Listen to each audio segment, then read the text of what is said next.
Hello world, Maura here with Asset Management Visionaries Shaping Tomorrow. We have a special guest, Terrence O'Hanlon. Stay tuned.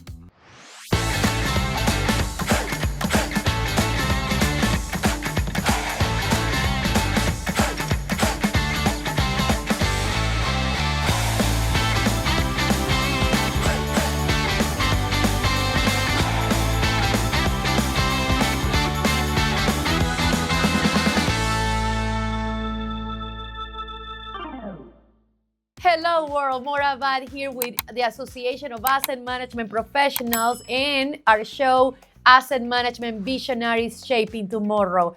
Today, I have the honor and great pleasure to be with one of my mentors and the main business mentor I have, Terrence O'Hanlon. Terrence, welcome to our show. Fabulous to be here, be a guest on the show. I'm honored. I know you have been watching some episodes. Absolutely. Anything you want to say of what you have seen so far? No, just really great, authentic conversations. That's what we need more of. I mean, a lot of presentations where people are talking at you and a lot of things to read, a lot of webinars. What's great about this, it's a conversation, just an authentic conversation. So I really like the series so far. That's great. Thank you for watching the different episodes. And let's just explore a little bit.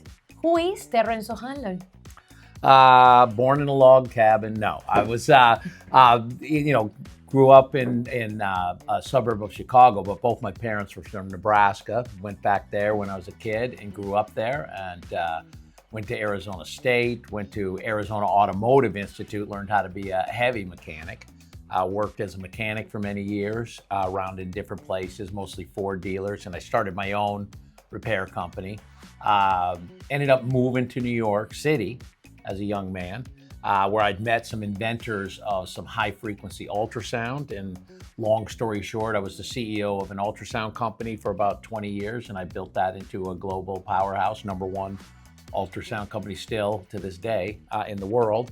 And in that process, I had worked with AT&T, the former sort of monopoly phone company in the United States, and they had taught me about the internet way before most people knew anything about it. I was publishing web pages, and at that same time had learned about the work John Mowbray was doing to bring reliability-centered maintenance out of the airline industry into general industry, and I fell in love with it. He had what he called predictive maintenance. At that time was called detective maintenance, and I'm a huge Arthur Conan Doyle, Sherlock Holmes fan, and detective maintenance, and like that, I'm in on that. And so I really, I guess you could say I fell in love with reliability, and then for the next 25 or 30 years, that's all I've been doing. I kind of unfortunately dropped ultrasound. I know a lot about it, and I still am very enthusiastic about it, but now I hold it in the bigger context of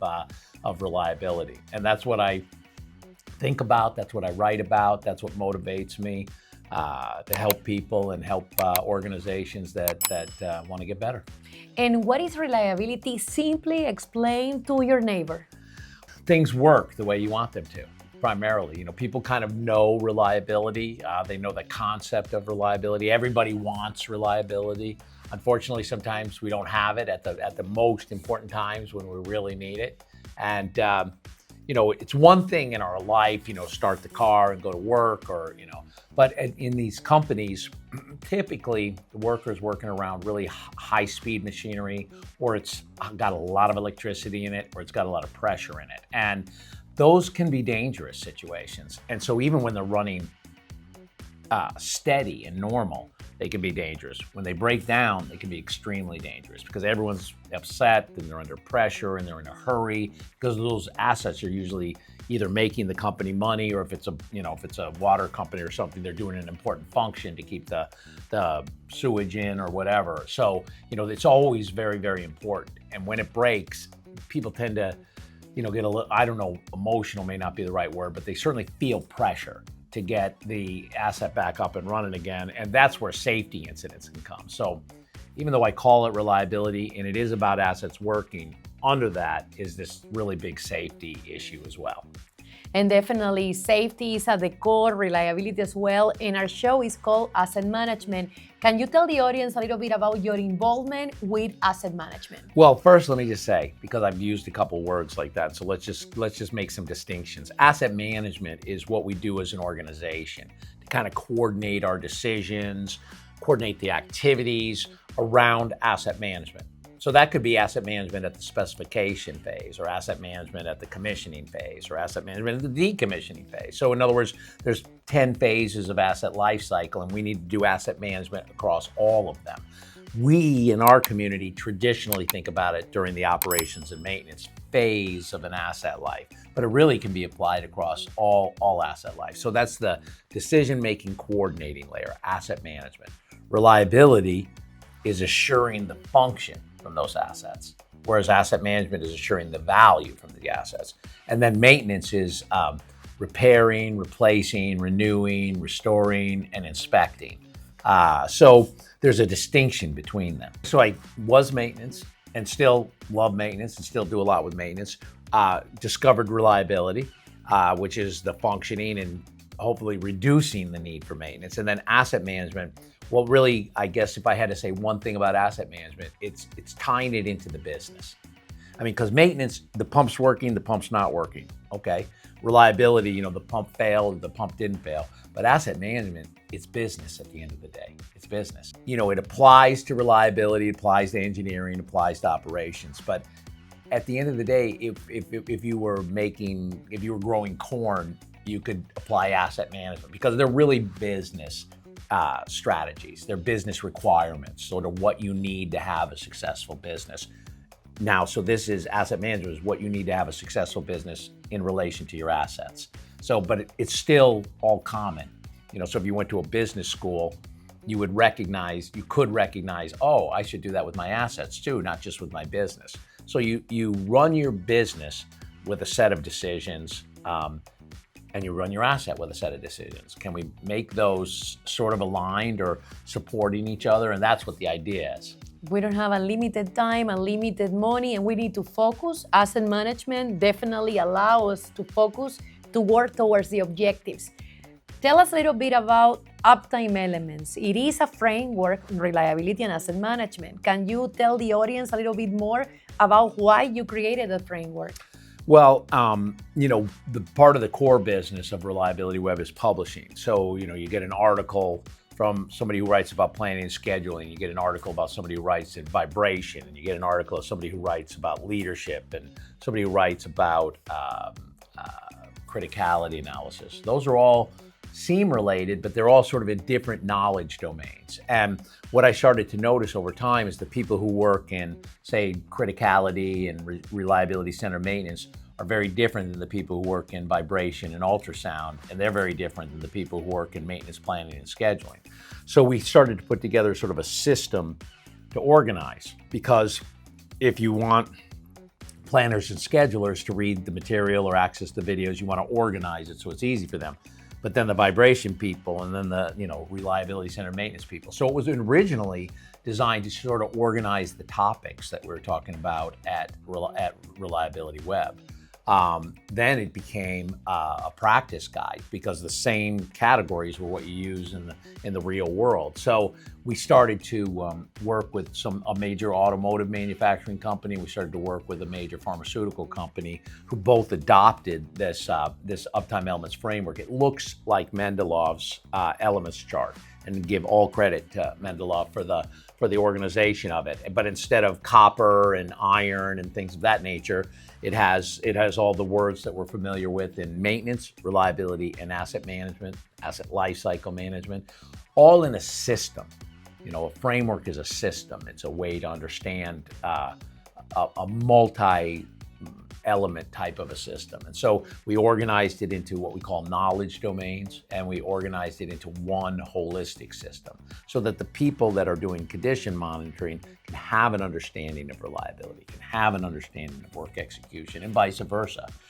And what's behind it is that reliability is a team sport, and you need cross-functional stakeholders. Typically, that task lands in the maintenance department, but that is not appropriate. It has to land in the company. not in the maintenance department only. Maintenance can lead it, maintenance can be the main players, maintenance can do a lot with it, but we need really everybody in the company to do it. And so the Uptime Elements was designed to create a common language because people who have certain skills develop their own languages, and which is fine. You can translate that to Uptime Elements or vice versa, but they don't often know the language of the domain, even maybe right next to them. And so we wanted to make sure everybody had a common language and a common understanding of what it all looked like, what it sounds like and what it looks like. Yeah, and the colors are so compelling. Now, let's remember in 2013, the framework is launched to the world.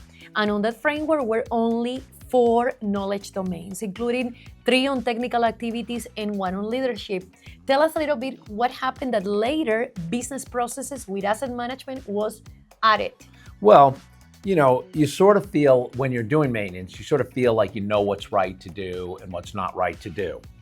But for example, there could be a very important or a very expensive pump, motor set that needs maintenance, but you have 20 of them, and you have 19 spares, so to speak. You have other things that can deliver the function that pump and motor is delivered to do.